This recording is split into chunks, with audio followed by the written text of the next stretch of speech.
Hare Krishna, Krishna Krishna, Hare Hare, Hare Rama, Rama Rama, Hare Hare, Hare Krishna, Krishna Krishna, Hare Rama, Rama Rama, Hare Hare.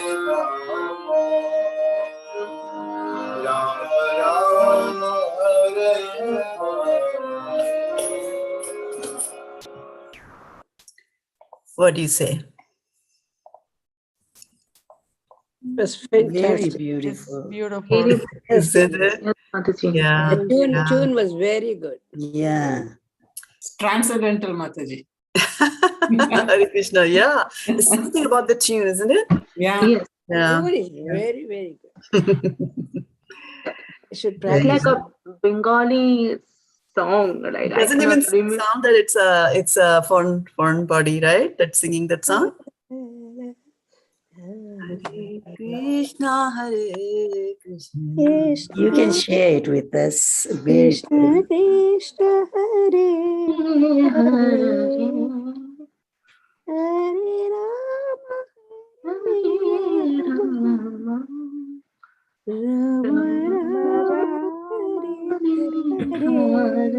We're not coming out of Very the tune. nice. Okay. Thank you for joining along. And we'd like to start with a small prayer to the spiritual master. Om Ajnanatimarandhasya Jnananjana Shalakaya Chakshurunmilitam Yena Tasmai Shri Guruve Namaha. Thank you so much, dear devotees, for joining us here on this call and thinking about and praying to our spiritual master. One thing just came to my mind here is that, we sometimes take our spiritual masters for granted. And then, when they fall sick is when we realize that, oops, how precious they are. And so on this day, I'd like to request you all to do some prayers for His Holiness Jayapataka Swami Maharaj, who is suffering from conditions in the abdomen, slated to have, to fly to Chennai to be treated further. And so just keep him in your prayers, right? Which I know you all have plenty of prayers. So just add that as well. Nothing to beat the power of devotee prayers. So let us get going then. We are reading from the Bhagavad-gita. And which verse are we on? 42. 42. How many 42, verses are Mataji. there in chapter 3? Only two more. 42. 42 and 43. Yeah, only 42 two more tomorrow, right? So chapter 3 is about what? Karma Yoga. 240. Karma Yoga. It's about karma. No, this is contents of Gita. It is chapter 3's content of Gita summarized? No. 240. That is No. Karma Yoga, Mataji. It is karma yoga. Okay, good. Very good. All right. So what have we been reading about all this time? lust. Yes, small 4-letter word, lust. And where Yeah. it is, the lust is situated, the mind, Yes. intelligence, and senses. Mind, And intelligence, and senses. Very good.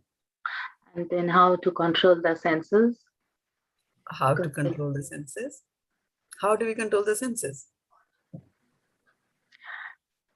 One thing is chanting Mataji, and the other thing, what I have realized that I will stop looking, means I won't use my eyes for any bad thing or anything. Means I want to look into that object, what is creating more desire, or I want to listen that to that things that creating more desire and more and more.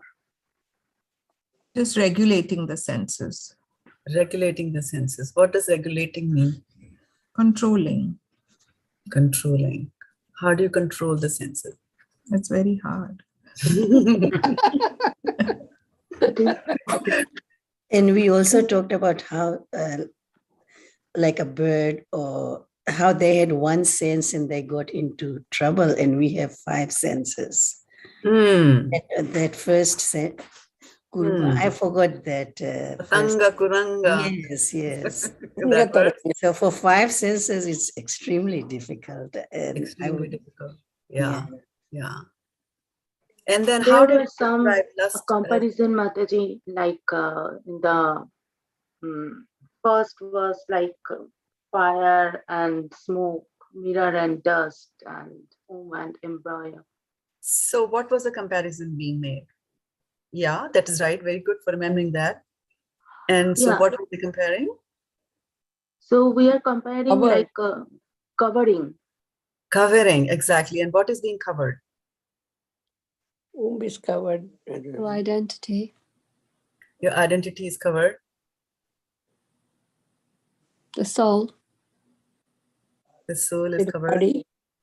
Body is covered with what? Blanket? Okay. The soul is covered by body. With body. Soul is covered by the body. Yeah. Mataji, knowledge is also covered. Knowledge is covered. I was looking for that. Yes, it's the knowledge that gets covered. And then they were talking about the degrees to which you can be covered.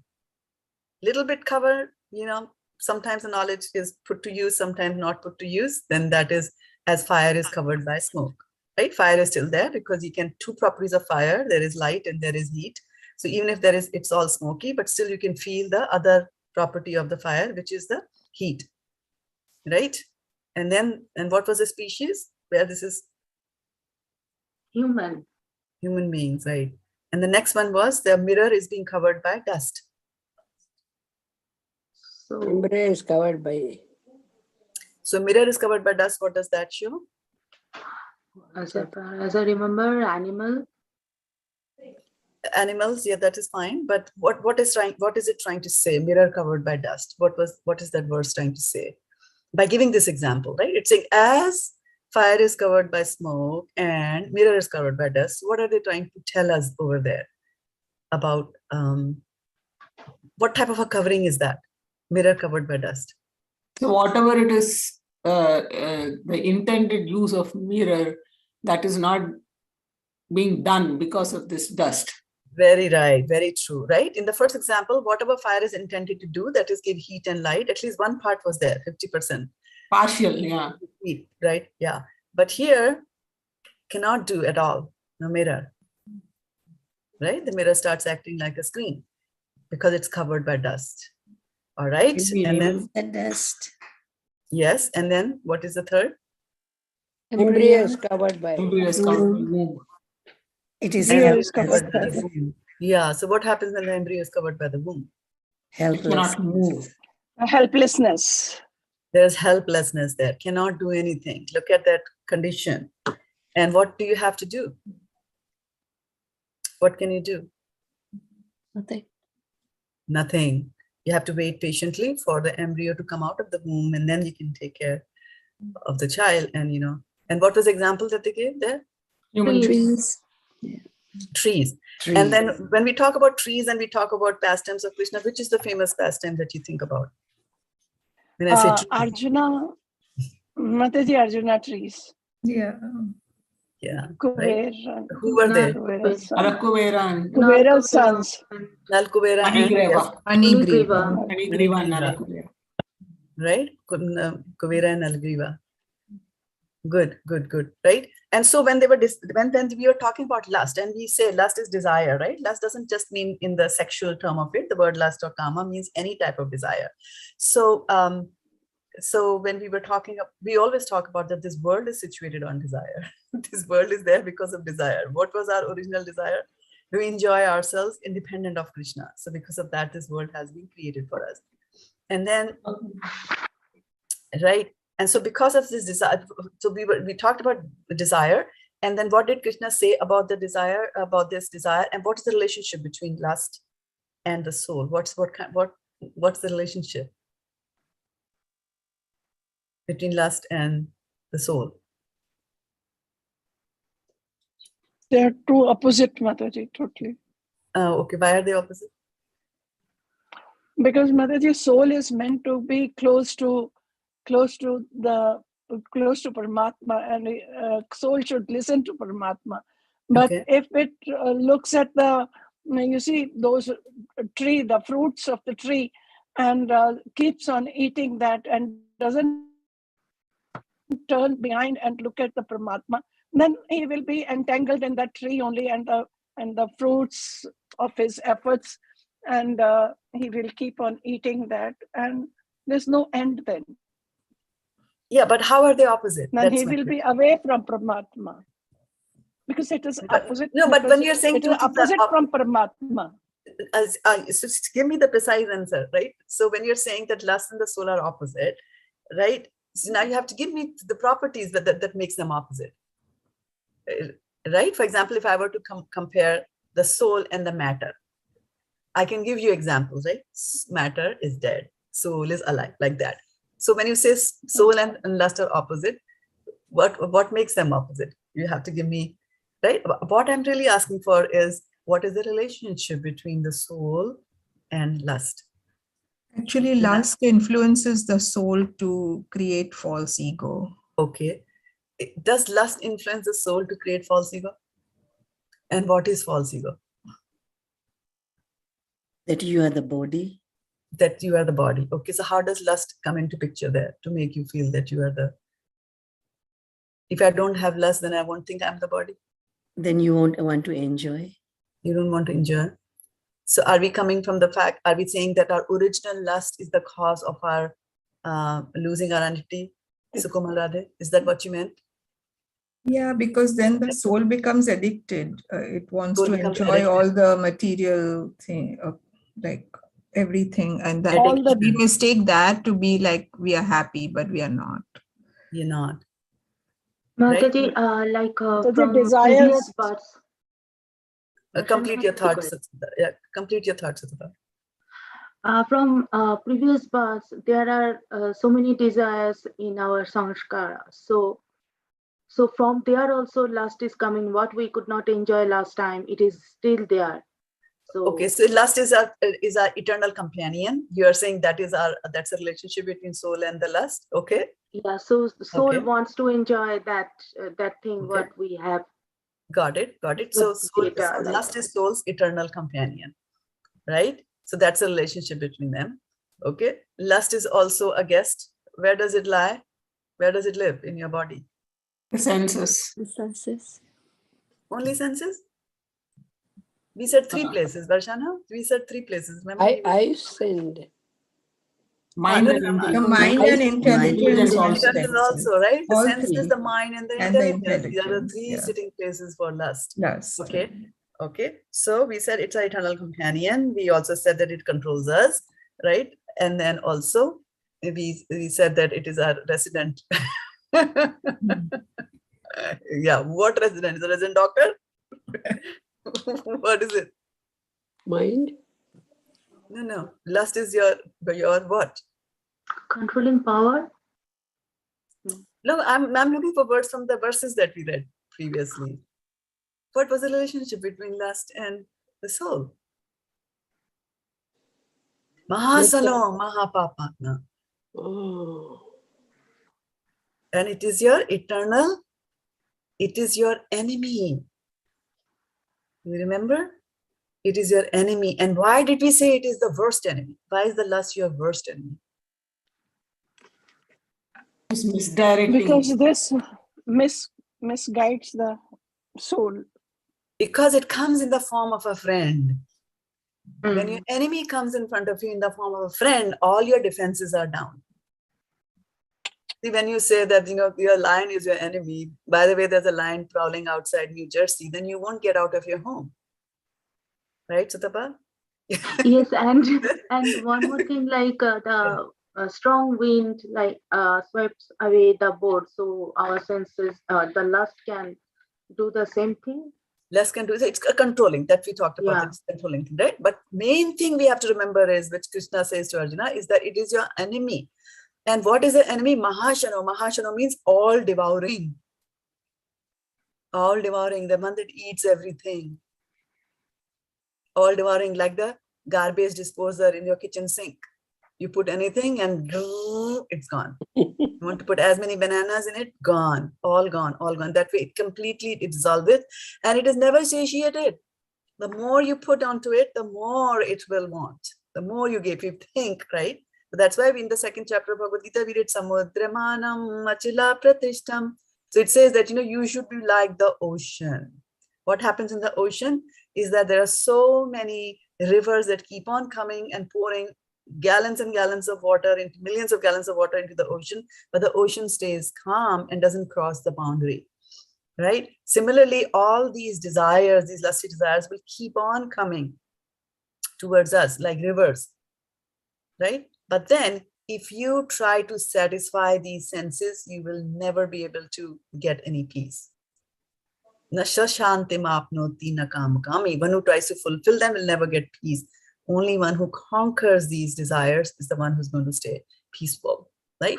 We have a hand raised by Meera Mataji. So let's see what Meera Mataji wants to ask. Yeah, go ahead.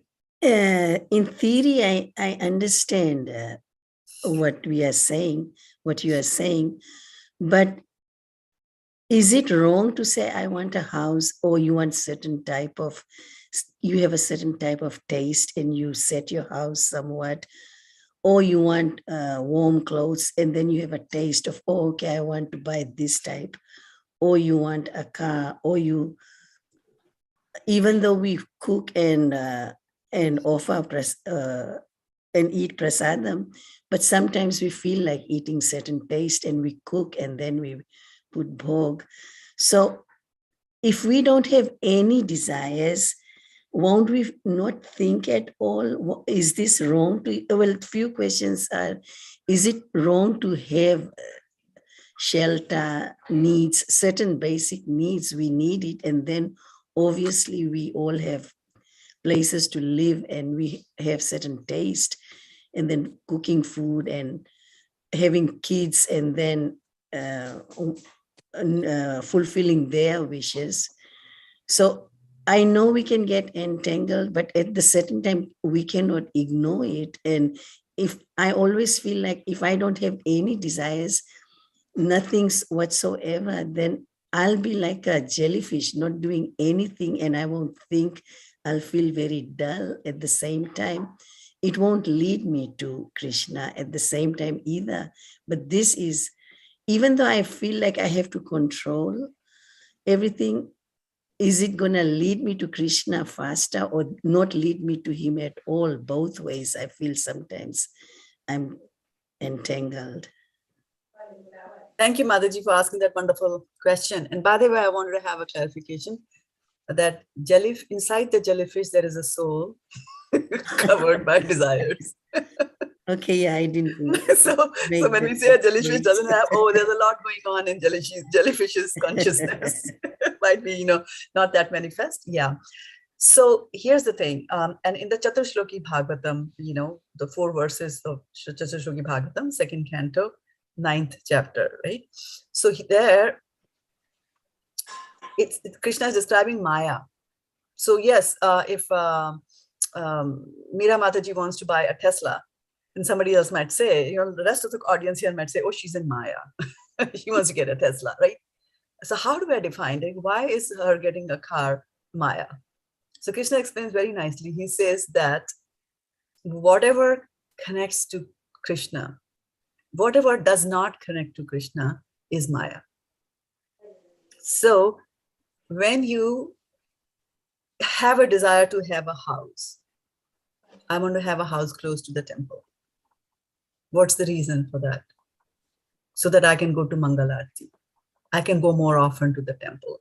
Yes, the house is more expensive. Buying a house near the temple, I can get a much cheaper house if I live, 70 miles away from the temple.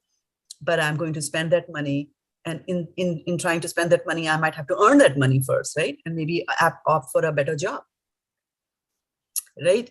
So as long as things are connected to Krishna, as long as our desires are somehow or the other connected to Krishna, like you said, the basic needs, absolutely. Basic needs you have to do, otherwise the soul will leave the body if you don't fulfill the basic needs. You have to exercise. Srila Prabhupada used to exercise, go out for walk all the time. Why? Because he wanted to keep the body and the soul together, right? So it's not, and then to your question that, I might be like jellyfish. We will never be like jellyfish. Oh, by the way, jellyfish also has, some thoughts, some desires, eating, hunger, mating, whatever, right? So, so you will never be desireless. This is a factory that runs 24/7, 365 days of the year. Never stops. There are certain things that never stop, right? The heart, imagine if the heart took a leave and vacation for 2 days. What will happen to us, right? We'll be in the hospital. So it's okay to have desires as long as you connect them to Krishna. And however, just having a desire for your own enjoyment is definitely entangling. Definitely entangling. Why? And that's what we have been reading in the past few verses, is that this is how they are. They're insatiable. All devouring. All devouring means you keep on putting, it'll keep on eating it. See what happens with our senses. Even when you look at our senses, right? There are some senses which have a limit. For example, you like gulab jamuns. How many gulab jamuns can you eat? 1, 2, 3, 4, 5, 6, 10, 15, 20, 60, 70, 100. After some time, you will say, no, I can't take more. Why? Because the stomach has got a limit. Beyond that, you can't, right? Now, ears have got capacity also for you to pour things into it, right? So now there's a very catchy tune, some fine, some Bollywood music on the chart, top on the chart busters, and you are listening to it, you like it, and you hear it all the time. But after some time, you'll get fed up of it. You say, I don't want it. There's only one kind of thing that you can pour into your ear, and you can keep on pouring, and you will never feel, full. And that is Krishna Katha that you can put, right? So your senses, are like that. You'll get bored with one. So you might just think that, do you get bored with one Bollywood song? No. After that one Bollywood song is over, now you go and start looking for another Bollywood. And why? Because this lust always promises you some sort of a happiness. Some sort of a happiness is there. It's telling you as a friend, hey, let's go there. And when your friends say, let's go there, you think that it must be good. It must be good for me. But no, this is your biggest enemy. Lust is your biggest enemy. And that's why Krishna says, nip it in the bud. That's what we said last time. Nip it in the bud. The moment the friend knocks at the door, don't even open the door. The moment you open the door, now the friend is going to come and sit inside. As a friend, can't even tell them to leave your home and go. Like that, right?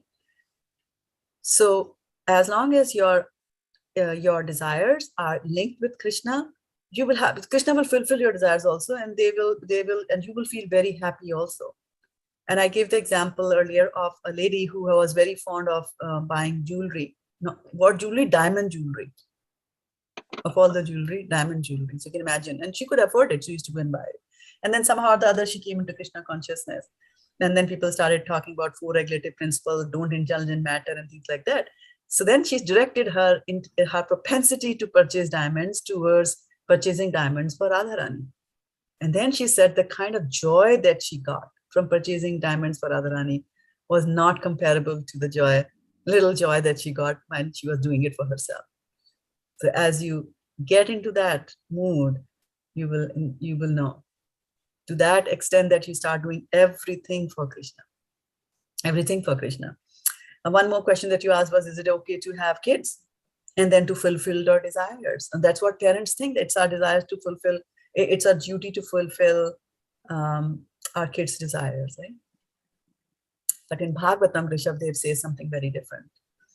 He's just saying, he's telling that, there are people who are, he gives a list, Guru na syat, Shishya na syat, Janani na syat. So he gives that verse there, and which basically saying that, you have no right to become a guru, a father or a mother or a king and so on and so forth, if you cannot take your proteges, like your kids or your citizens or your whatever, towards Krishna consciousness. So a parent's biggest duty and responsibility in life is to take their children towards Krishna consciousness. Towards that extent, if we are going to have kids, to give an opportunity for souls to live in a Krishna conscious environment, that's fine. To have kids. Just to have kids for our own enjoyment is not the right thing. And to fulfill your kids' all desires is not also the right thing. We fulfill the kids' needs. Whatever the needs are, we will fulfill, because it's a material need. We are in a material world. We have to take care of them. Yes.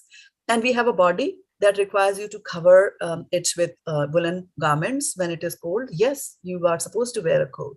Prabhupada used to wear coats when he came to America. He didn't say, I'm a yogi.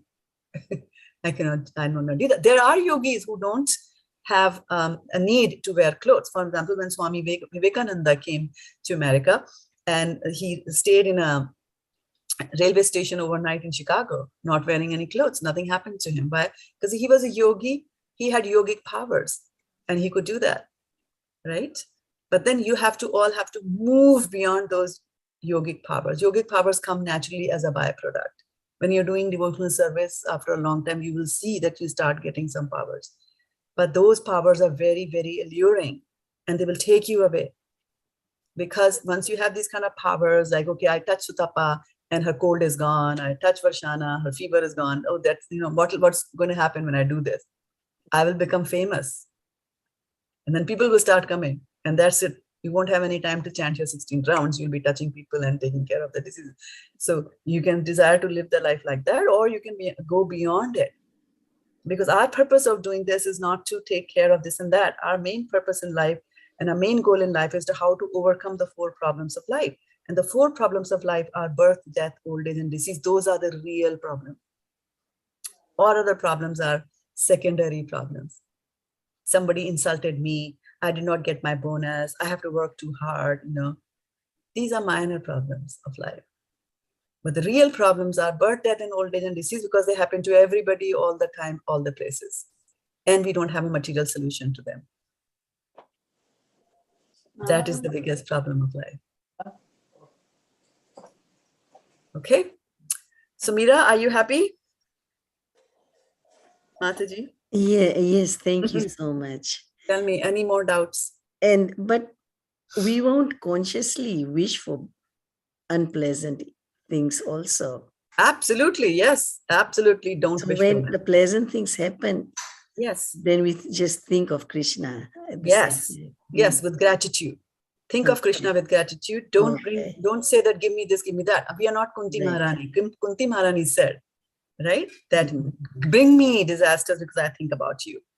But we have to be at that level of Kunti Maharani. She's a very exalted devotee of the Lord. So we don't try that. We are like, okay, Krishna, when negative things happen to me in life, give me the power and the intelligence to understand why they are coming from, where they're coming from. And there's a lesson that you want me to learn from there.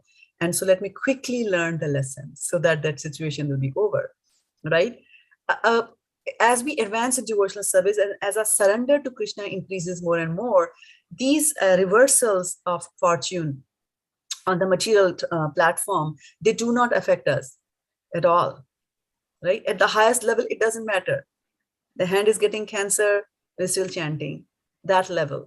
Krishna appeared in the dreams, did not appear in the dream. The last verse of Shastakam, what does it say? That, I'm yours completely, Krishna. Now you do whatever you want me to do. Whether you disappear in front of me, you're a lumpard, you go to other women, I don't care. I will still love you. That's the highest degree of surrender that is there, right? But before that, the surrender is there. Some surrender is there. I'm doing everything for Krishna. I've given up all the false pleasures and, material pleasures, which I aim just for me. And I go and, but then when something bad hits me in life, I go to Krishna. Krishna, I'm in this situation. Please help me get out of this situation. And it's okay. Why? Because it shows that I have a relationship with Krishna. It's a relationship with Krishna. So you know that, right? I mean, when women give birth, there's a lot of pain, right? And so a lot of the women will say, oh, mama. What will mama do? right? Doctor can do something. Call the doctor and say, doctor, this is happening.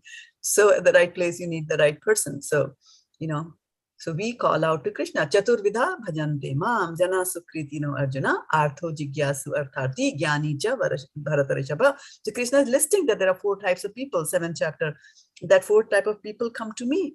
So artho, jigyasu, artharti. Artho is those who are distressed.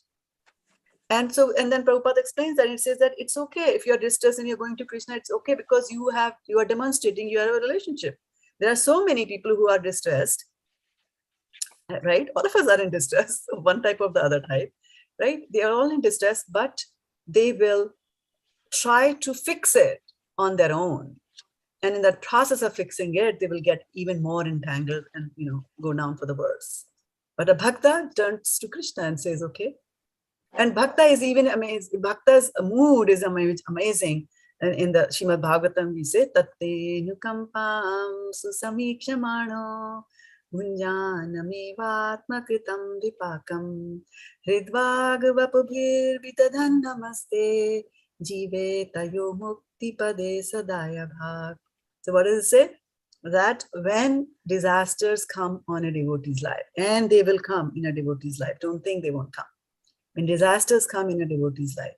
Anybody had disasters in their lives? My granddaughter is the one. Yes. Right? All of us have faced disasters of one kind or other.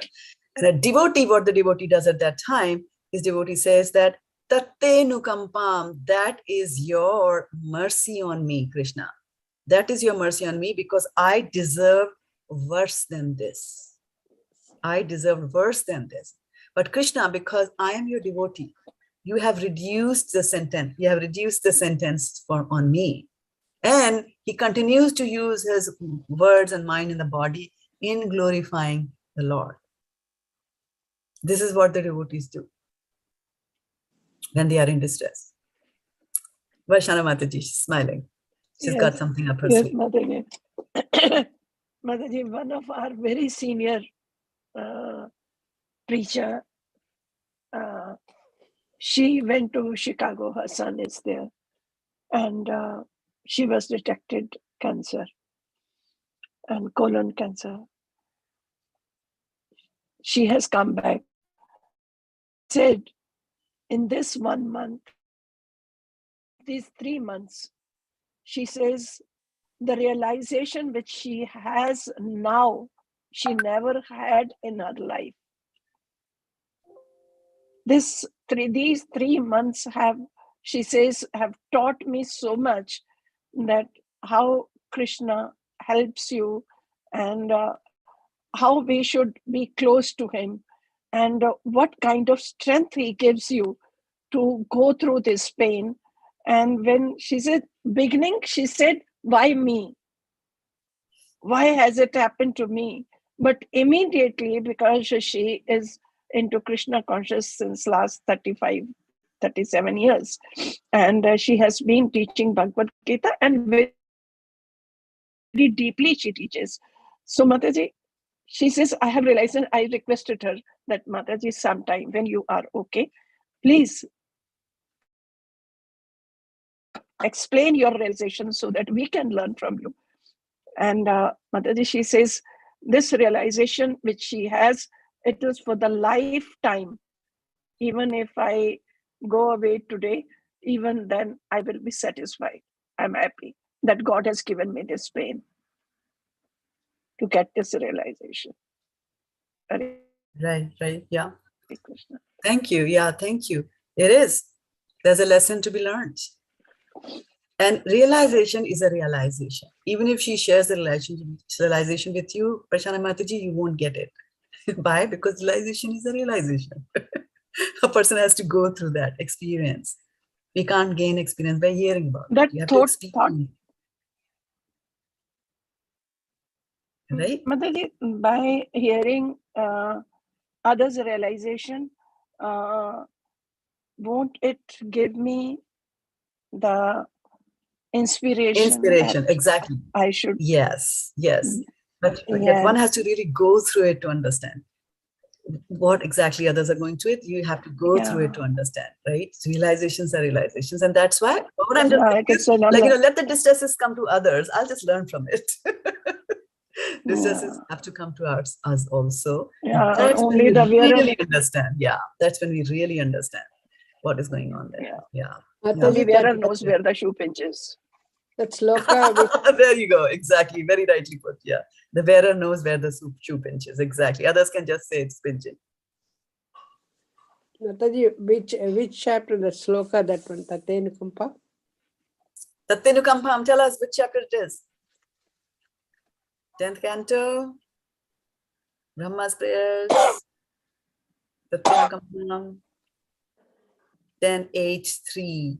I think that's 10.8.3 or 10.14, one of the two. Okay, why don't you take it as a homework and tell me whether it's 10.8.3 or 10.14.3. Okay? You do some legwork. I don't remember at the top. Right? Yeah, I think it's 10. It is, yeah, 10.14.3. 10.14.3. Okay, there you go. For 500 points. Tapa Mataji gets it. Okay. All right. So shall we? Yes. Go. All right. So let's go to the verse of today. But good questions. Keep on asking them. It keeps it lively to ask these questions. All right. Can you see the screen? Yes. Yes. Okay. And today we have an unusual turnover here. Turnout today. We have Sukomal Radhi Mataji, Varshana Mataji, Vindhyavali, Ankita Mataji, Archana Mataji, Aruni Mataji, Chitra Mataji, Khyati Mataji, Meera Mataji, Namazya Mataji, Priyanka Mataji, Sadhana Mataji, Simi Mataji, and Sutapa Mataji. Fantastic, fantastic, fantastic, fantastic. Okay. So we'll get going here. So we are continuing on with our discussions about the senses, Indriyani. Indriyani. We were talking about people giving a name, Indriyani. Yeah, last time you said. Indriyani. There is Indira. Indira means Lakshmi. Oh.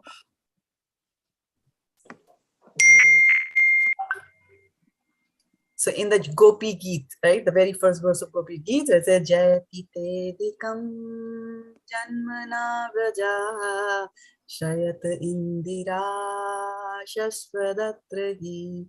So they're glorifying the place where Lord stays, the Vrindavan. And it says all glories to that place where you're staying. And Indira, Lakshmi, wants to live there where you're living. Even Lakshmi, who's got everything, right? Through Lakshmi, you get everything in this material world. So even she wants to say that. That is Indira. But this is Indri. So there's a difference there. So Indriyani paranyahur indrebhyaha param manaha manastastu para buddhir yo buddhe parasastu saha. And what does it mean? Here, the working senses are superior to dull matter. Mind is higher than the senses. Intelligence is still higher than the mind. And the soul, is even higher than the intelligence. Purport by Srila Prabhupada. Srila Prabhupada ki jai. The senses are different outlets for the activities of lust. Lust is reserved within the body, but it is given vent through the senses. Therefore, the senses are superior to the body as a whole. These outlets are not in use when there is superior consciousness or Krishna consciousness.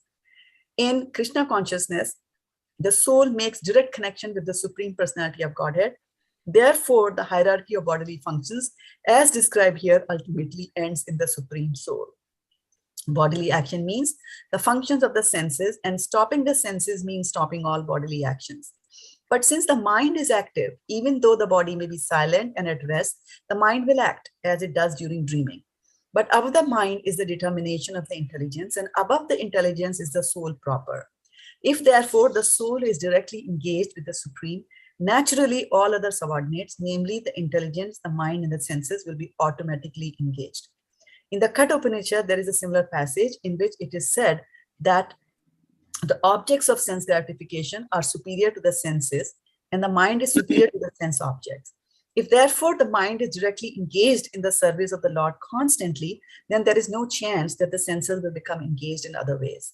This mental attitude has already been explained. param drishva nivartate. If the mind is engaged in the transcendental service of the Lord, there is no chance of it being engaged in the lower propensities.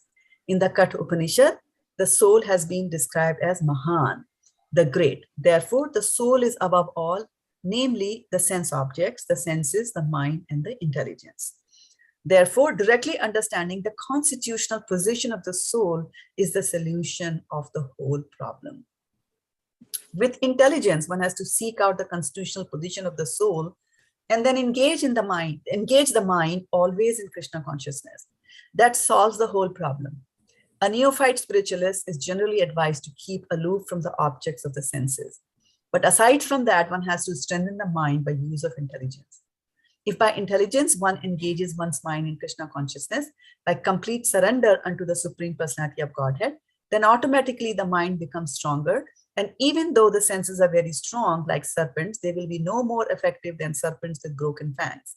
But even though the soul is the master of intelligence and mind, and the senses also, still, unless it is strengthened by association with Krishna in Krishna consciousness, there is every chance of falling down due to the agitated mind. You see? So mind is the biggest enemy. Culprit, exactly. So Indriyani means senses. Parani means superior. Ahu are said, Indrebhya, more than the senses. So Indriyani, Indrebhya, more than the Indriyani. Param, superior. Manaha, the mind. So superior to the senses is the mind. Manaha, manasaha, more than the mind. Tu also, para, superior. Buddhihi. So superior to the mind is the intelligence.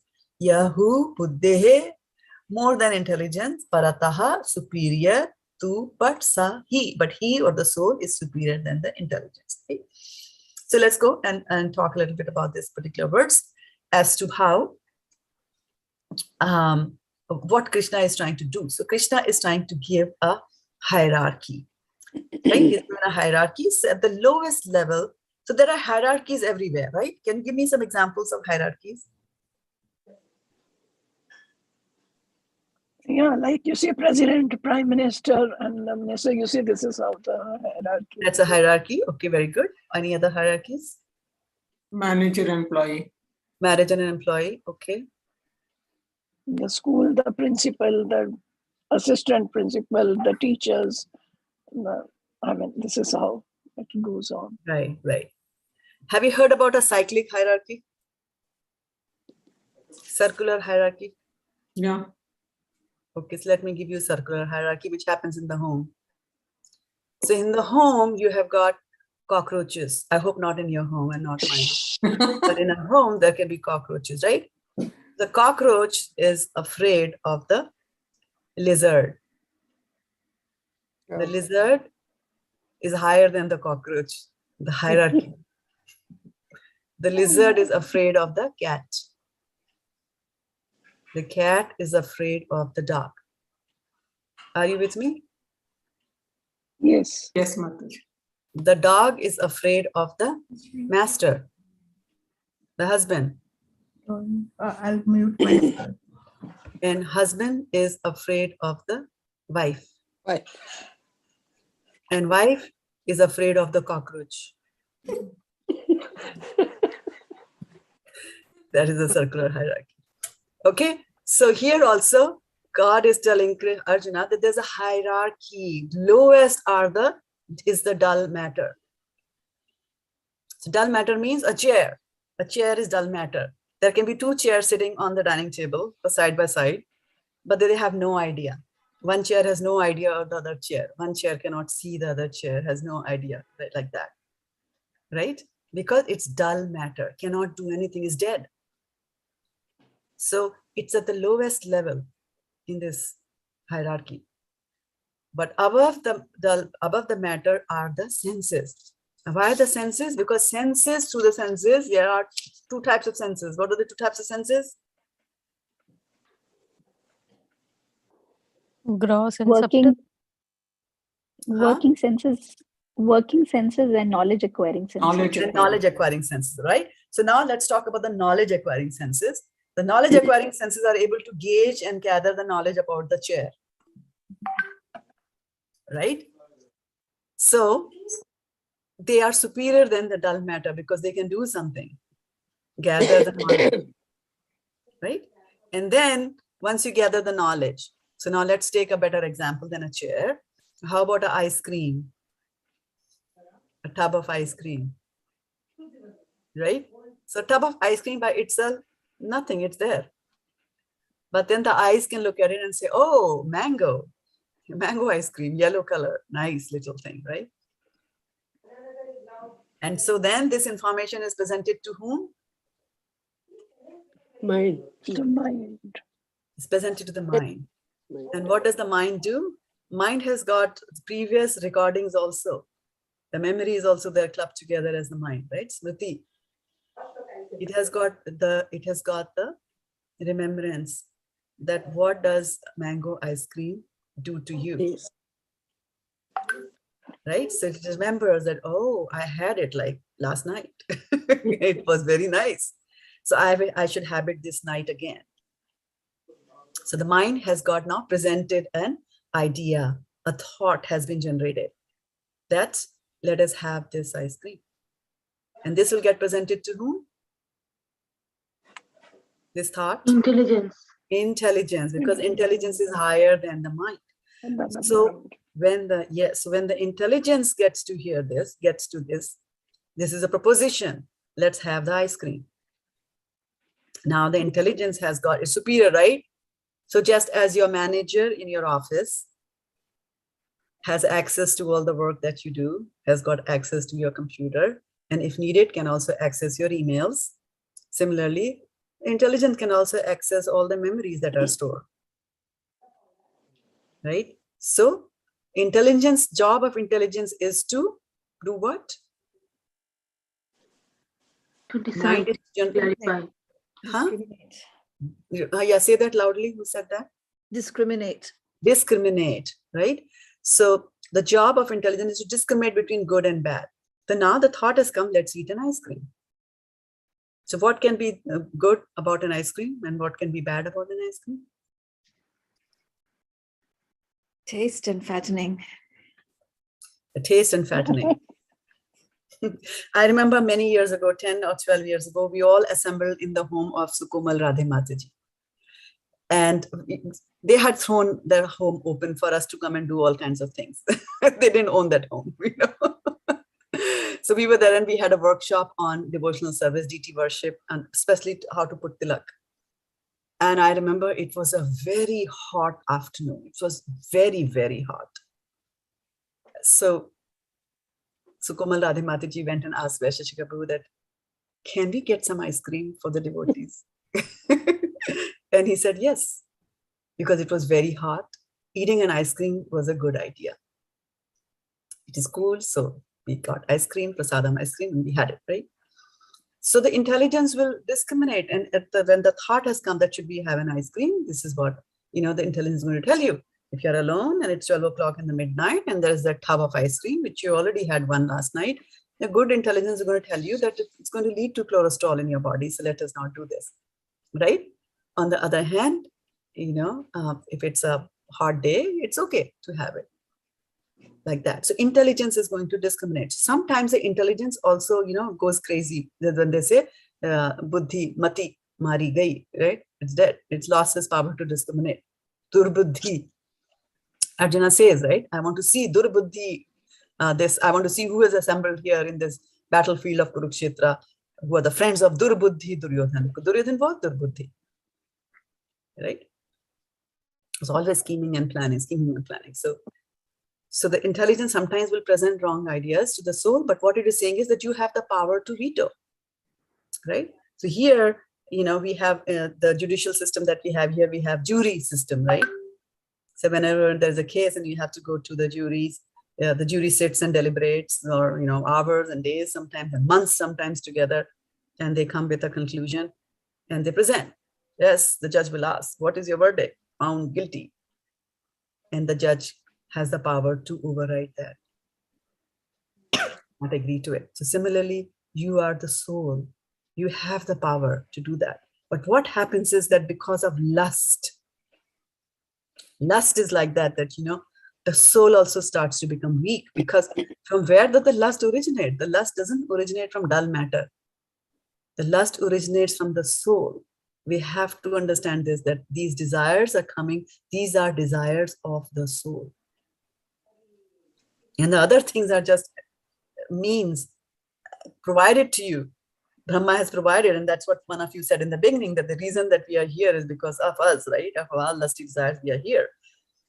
And so you have been given all these instruments. But the good thing about these instruments is that the same instrument could be used to enjoy the material world, and the same instrument can be used to go back to Godhead also. You can hear as many lusty songs as you want using your ears, and you can also listen to Krishna Katha, right? In the beginning of the class, I was playing the Hare Krishna mantra by unknown artist. I don't know his name, but we all enjoyed it so much, right? So much so that you forgot I was having technical problems with Facebook, right? Broadcast like that. So it is very, very, very important to note that lust, and in the beginning, in the earlier verses, Krishna was telling Arjuna that, Arjuna, these are the strategic locations where lust is there, and lust is your biggest enemy, which is there. And intelligence can, go crazy, can get covered. Your knowledge can go covered. The knowledge that fat is going to lead to cholesterol in the body. We forget that. Why? Because the intelligence gets muddled over here. So much so that, people can go to extreme. They can kill their husband, they can kill their wives, they can kill their kids, they can do all that.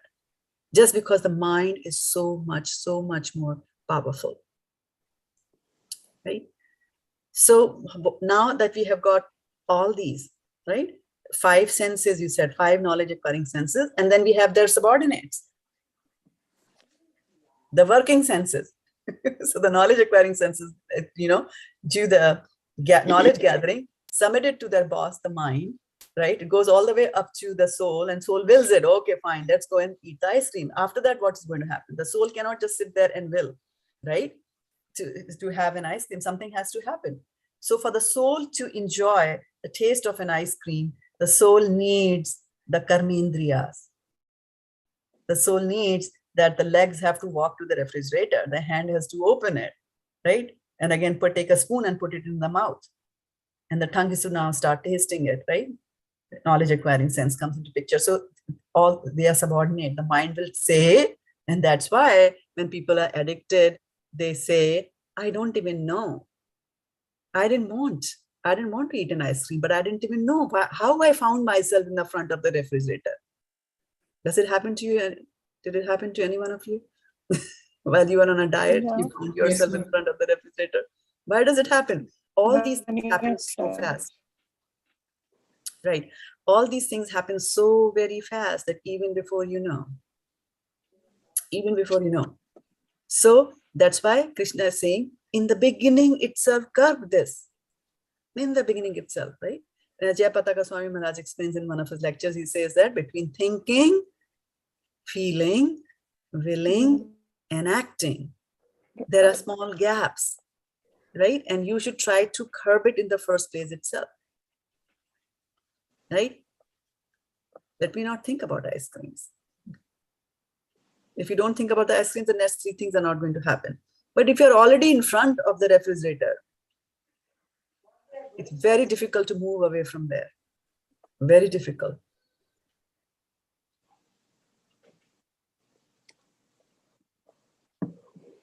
It is as if we are just sleeping. We go to sleep.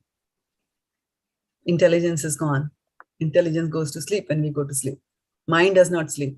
Mind still goes on and you have dreams. That's what Prabhupada is saying. Right? So we have to be careful. We have to be cognizant of what is going on around us. And these are enemies. These are the sitting places of the lust. Mind is the sitting place of lust. And we know how in Mahabharata, right? Mahabharata, we learn about Abhimanyu, right? Abhimanyu knew how to get into the phalanx, did not know get out of it. What is a phalanx?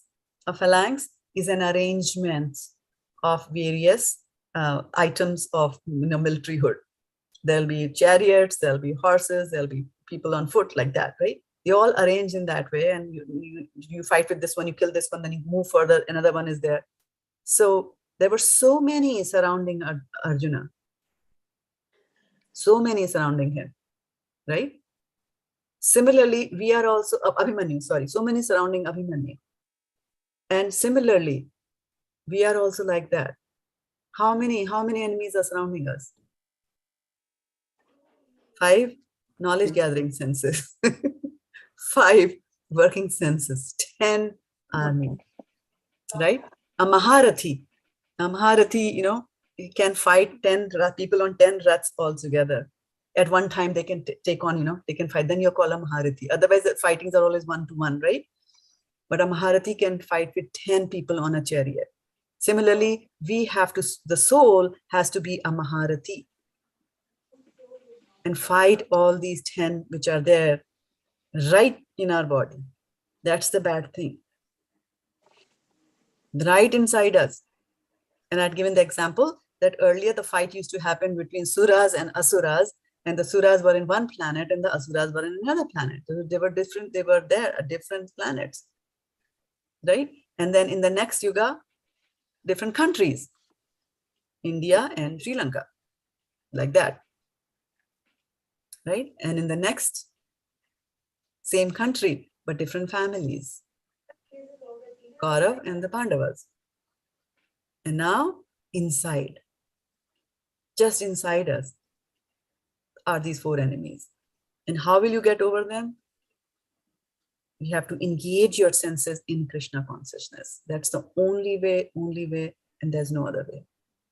You can try sitting on a psychiatrist's couch, you can eat medicines, you can enjoy and think that after I'm enjoying it, all this will be done. I will be satisfied one day. Does it ever happen? You like something very nice and then, samosas, yeah, let's have samosas. Yeah, I think I'm done for my life. No more samosas for me. You might think after having 16 samosas, but then the next day again, you want samosas. That's the sad part. Even after having stomach ache from the samosas, after some time you forget. And that's why Krishna says, Matta smitir jnanam apohanam cha. From me come remembrance and also forgetfulness. That's why we forget. Right? That's why women will have more than one child. Because we forget, right?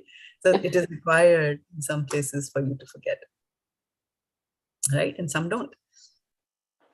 So we have to remember that all these senses are there ready to devour us, ready to devour the soul with mouths open. And mind is the worst of the enemy, and it's very, very powerful. So Krishna says that you nip it in the bud, ado. He used the word ado in the beginning itself. So here, from where will you begin? There is a hierarchy he has set. He's telling you at the hierarchy. So you fight with the lowest in the hierarchy first. So fight with the dull matter first. Am I going to eat meat or not? Stay away from meat. Right? Then you go higher and higher and higher. Then only think of fighting the mind. Because if you want to control something, right, then you have to be able to see it. You have to be able to see your enemy. And so at least the senses you can see. Here are my eyes, here's my ear. This is my ear. I know here my ear is. If I put a cotton plug into it, I won't be able to hear. If somebody's singing songs which I shouldn't be hearing, I know how to stop it. I see the ear is here, right? Like that. So you go slowly, slowly, slowly. Then to control the mind, chanchalam hi mana Krishna pramati balvadraham tasyaham manye nigraham manye vayur eva sudishkitam. So Arjuna is saying that it is very difficult to curb the mind. It is as difficult as curbing the wind. However, even the wind you can control. If there's wind trying to get into your home, you can close the windows and wind won't come. But the mind can cross the windows and go out if it wants to go out. Right? You think about Taj Mahal. Right? All of you's mind went all the way 10,000 miles to Taj Mahal in India. This is how fast the mind goes. Crossing all boundaries. And then to control all that, Arjuna is saying it's very difficult to control. And Krishna accepts that in the verses after that. He accepts that and he says that, with suitable practice and renunciation, you will be able to get over it. And that is why we encourage people to renounce things. Renounce things with this intention that, the more we stay there, the more entangled we get. And then there is only one way, and that is downhill. So remember, we are surrounded by 10 enemies. And then there's a master, the mind. Intelligence is closer to the soul, right? Mind is closer to the senses. So at least intelligence is a little bit of a friend because she tells us this or that, right? But the mind, very difficult. It's like a wild horse. Very difficult to control. Okay, so I'll stop here and take a few reflections. We are on the top of the hour. Time for Sutapa to go to sleep on the East Coast. And there are news of snowstorm, hail and winds and rain. So praying to Krishna to keep Sutapa and others on the East Coast safe here. Also Vindhyavali Mataji there, up there. Yeah, it's the cold season. Yeah. Thank you, Mataji. Thank you so much. Welcome. Mataji, I have a question. Means like at first you asked that what is the relation between that soul and the lust? So can you just tell in one line, like? Tell the answer? Yeah. It's the enemy. Okay, that's it. The enemy that comes in the form of a friend. That's why it's the worst enemy. Why is it called the worst enemy? Because enemy is enemy, right? If you say that I'm your enemy, then that's fine. You know that I'm your enemy. But this one poses to be your friend. Because why does it pose to your friend? Because it's always promising you pleasure. Like how we tell with a friend, hey, want to come for a hike? Oh yeah, let's go.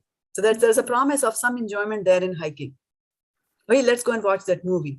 Hey, let's go out and have coffee. Let's go out to this restaurant. Let's go and watch this movie. Why are we always saying that with our friends? Because there is a promise that there's going to be some sort of an enjoyment. Actually, it's false enjoyment. It's false enjoyment. False enjoyment. Exactly. Wait, I have a question. So if lust is part of the soul, so it's coming from Krishna. From Krishna, right? Yes. Yes. The propensity to enjoy is coming from Krishna. Yes, lust comes from Krishna. And we are parts of Krishna. Mame vansho jiva loke, jiva bhuta sanatana. Yes. Lust comes from Krishna because he has this propensity to enjoy. But there are guidelines as to how the soul is supposed to enjoy. The soul is going to get enjoyment because the way it is wired, right? Soul is supposed to get enjoyment, true proper enjoyment, only by doing devotional service to the Lord. If it tries to do anything other than that. And so Krishna, we have that little pamphlet, that little book that we distribute, Krishna, the supreme enjoyer. He is the supreme enjoyer. And so that from him, he's lusty. And from him also, we have got this power to enjoy, except for we direct our lust in the wrong direction. So lust is not inherently an enemy. It is just the mode of using it. Yes. Yeah. The lust for us to enjoy the material world is the enemy. Otherwise, you can have as many desires as you like. Yeah.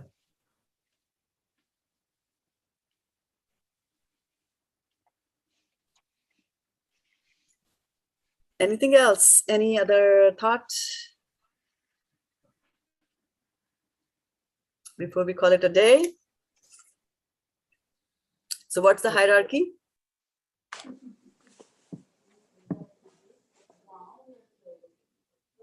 Buddhi is the top. Buddhi.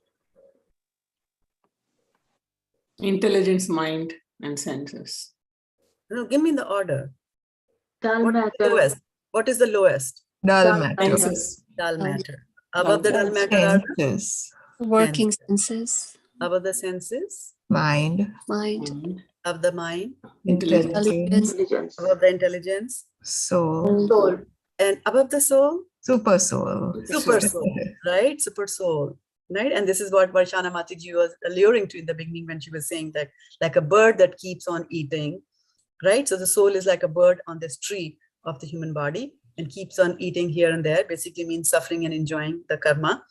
And then the moment it turns its face towards Krishna or the super soul in our heart, then the super soul takes control.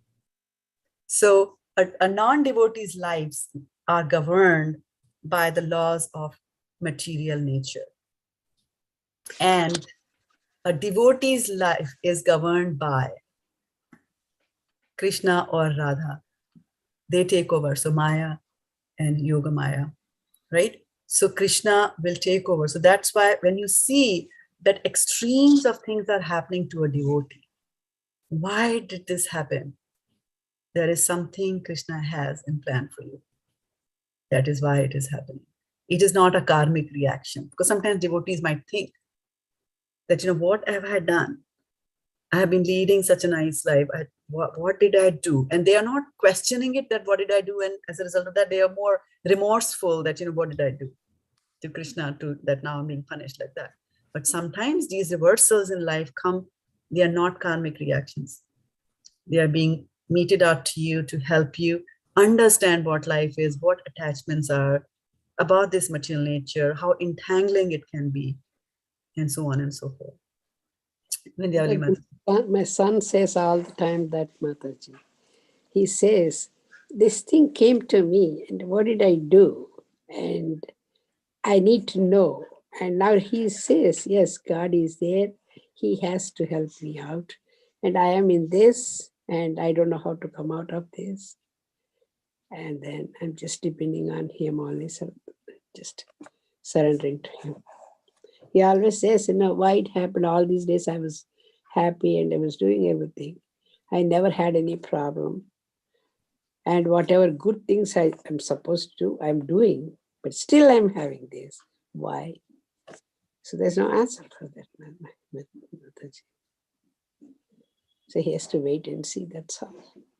Then the answer is already there, right? I mean, he got it. He got it. He's turned to God in a big way. Big way, right? But because all the something halfway, he should have been more dangerous than this. Yes. But God saved me up to this. Yes. That is still. Or maybe it's just the intensifying of the karma in one life to finish it off, so that you finish it off in this life. So maybe that's the grace. Yeah. And what will be a bigger grace than that? That Lord will make you finish off all the karma in your life. What will be even bigger grace? To just obliterate it, to just take it away. Yes, take it all away. Yeah, annulled. Yeah. Wash it off, wipe it all off. Pardoned. Yeah. And Varshana, you were saying something, Mataji? Yes. I wanted to tell Vindhyavali Mataji that Mataji, it could have been from the birth itself. Like my sister had a son who was blind from the birth and then had a kidney problem and died at the age of 20. So Mataji, she got a chance to enjoy these many years, and he also could enjoy this thing. Now the testing period is there, and since we have had an enjoyment period, we will have to go through the testing period also. And again, the enjoyment period will surely come, because आंधी आती है तो जाने के लिए आती है. Right. This is what I feel. Thank you very much. It's a very slow process, Mataji. It's going on. Yeah, it is very slow, but very painful. But have faith, Mataji. Yes, but when you go through these excruciating circumstances in life, then Gopal Krishna, I'm forgetting the name. What's the very young, famous speaker from ISKCON? Gaur Gopal. Right? He says that if you can, if something wrong happens to you and if you can fix it, then why do you worry? Because you can fix it, right? And if he says that if you cannot fix it, then why should you worry? And in most of our cases, if we can't fix it, right? But we worry. And so why do we worry? The worry is because we are trying to take things in our hands and we are trying to do things ourselves. And that is where the worry comes from, that I'm not able to do it. I want to do it. Let me read about it. Let me consult my friend. Let me do this. Let me do that. And it's okay to do that. But remember the connecting point, in which is the Father. So I was talking to a devotee in the morning and I was giving her this example of all these disasters. They come, well, I mean, most of us would have had elderly siblings unless you're the oldest in the family. And so when you're small, it's a tough world for children because your elder siblings are older than you, they're stronger, and they can kick you or punch you or take your things away or tease you or do things like that, right? And so like if there are two brothers, then the younger brother will kind of stay, prim and proper before the elder brother, because the elder brother has got the powers to do things, right? They can punch you. They're scared. They learn that very soon, very fast in their life. So they can be like that. But then so the younger one will behave the whole day in front of the elder brother, because he knows otherwise justice will be given to him, meted out to him. But in the evening, when the father returns home, then this younger one, who's the pet, right, will climb onto the laps of his father. And from the lap of his father, he will say like this to the younger brother. Why? Because now he's in the shelter of his father. So similarly, all these disasters that come to our life are like the elder sibling who can kick you. But if we go into the lap of our father, if we go and turn to Krishna, right, then the worries will go away. Because you have given this into the hands of somebody who can make miracles happen, who can make things happen, despite whoever says anything. And I always tell you this story. I've told this story many times, but I again keep on telling me, because in my course in my life, how the same story, which was meant as a joke, became such a big lesson-giving story. So we were kids and we were all reading geography. And then there was there's an island called Madagascar. I've forgotten where it is, whether it's close to Spain or whether it's close to Africa. I don't remember. But anyway, it is there somewhere on this planet Earth. And so on the map, the teacher said, show where is Madagascar? And we had all forgotten where was Madagascar. Somebody made Madagascar in the middle of Asia. At least some had the wise, some had the wisdom, to say, to know the word. I think it was meant in Hindi, and it was Hindi or something like that. I don't know why. It was a dweep. So at least some had the intelligence to say that it's a dweep, so it's an island, so they do it in the seas, but some of them do it in the Himalayas or in the middle of Asia. But anyway, that's besides the point. So then we were all discussing this, and then one of the girls, she just cracked this joke. She said, well, there was a girl, she was asked to show where is New York. And so she drew New York somewhere in Thailand and put a dot on the map, said this is where it is. And after the school was over, then all the kids started discussing amongst each other.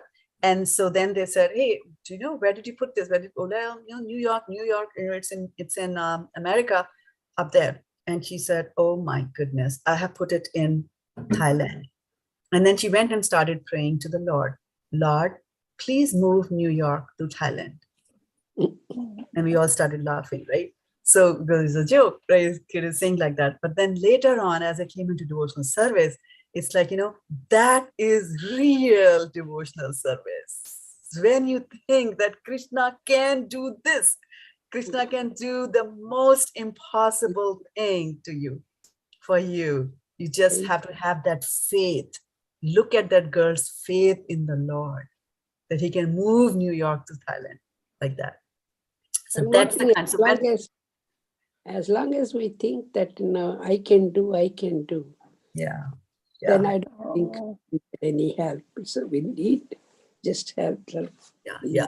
And when the surrender comes to Krishna, you surrender to Krishna, and whatever disaster is coming into your life, whatever is worrying you, whatever is concerning you, pray to Krishna. And that is why I was saying that devotional service to Krishna is the only thing that's going to help us, not only wipe off whatever else we have there in the in the pipeline, so to speak, for us. It also helps us handle the current situation that we are in. Just strong and the desire to Krishna that he will make it happen. Krishna could lift a Govardhan mountain on his little pinky finger, right? What to talk about, taking care of our small things, our small problems that we have in life. Simi Mataji, happy to see you. Hare Krishna Mataji, Dandavat Pranam. Hare Krishna, Dandavat Pranam. Anything else? 7:21.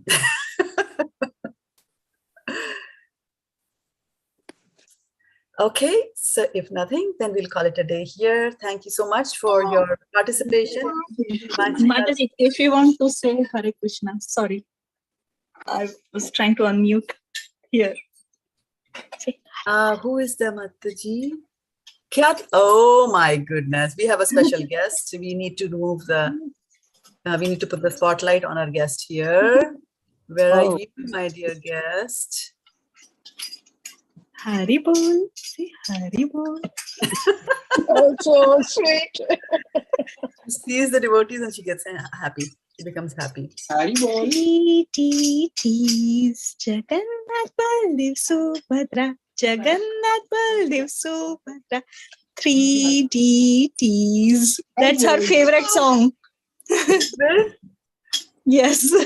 Now she starts dancing on this song. Keshri? Wow. Keshri, is this what you want? On Rath Yatra, the 3 deities. Yeah. It tries to talk something. Thank you, Mataji. It's about to, yeah, the words are forming. Thanks so much. Nice to see her, Mataji. Yes, we always seek devotees' blessings. So, Keshri? Keshri, you have a friend now, Prishni. yes, I was just talking to Ankita Mataji. Very good. Garima Mataji is here. Fantastic. I didn't see that. It was a long list today. Fantastic. A nice way to start the year. Matchitta Madgata Prana Bodhayantas Parasparam Katyantas Chamam Nityam Tushyanti Charamanti Cha. There you go. So in the association of devotees, Keshvi, we enjoy talks of Krishna. Isn't it? Hello, Keshri. Keshvi? Keshri, say something. Say Krishna. Haribol. Say something. Haribol. So many people now. Haribol. Haribol. Haribol. She starts repeating when we don't expect. Yeah, and then she's jumping. Yeah, after we are done with this call and all that, then she will say Haribol to catch up. The moment I start to record, it will. She won't speak. What are you doing with your big eyes? Huh? We stopped her. Even such a even a soul with a small body has got desires, expressions. I like it, I don't like it. Raga, Dvesha. She wants to get out of this. You see, she is being tied and she's hungry. It's an eating time. Are you hungry? Are you eating prasadam? Yes. We just offered, oatmeal prasadam. We just offered to Krishna and now it's her turn to have it. Knows now, like my mom, she makes it, she offers it and she brings it, right? So if it is in her hand, she would immediately give it to me. See? Give it to me. This is what we call, right? Insatiable. You want more, you want more, you want more. Good, it's good for you. Solids are good for you. Jagannath Baldev Subhadra. Jagannath Baldev Subhadra. They like to go on Rath Yatra.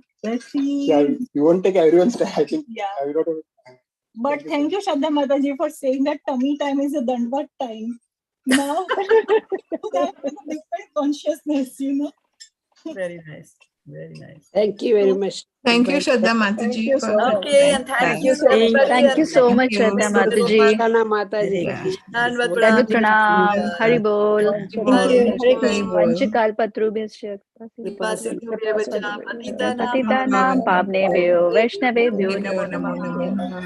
Gaur Premanande Haribol. Thank you, Shana Mataji. Give nice words. Thank you so much. Thank you. Thank you so much, Mataji. Thank you.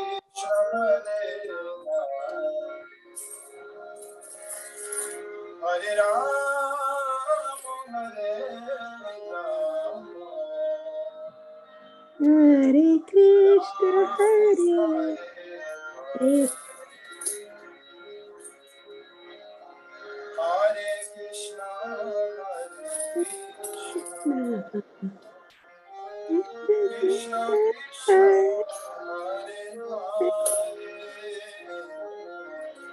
Hare Rama, Hare Rama, Rama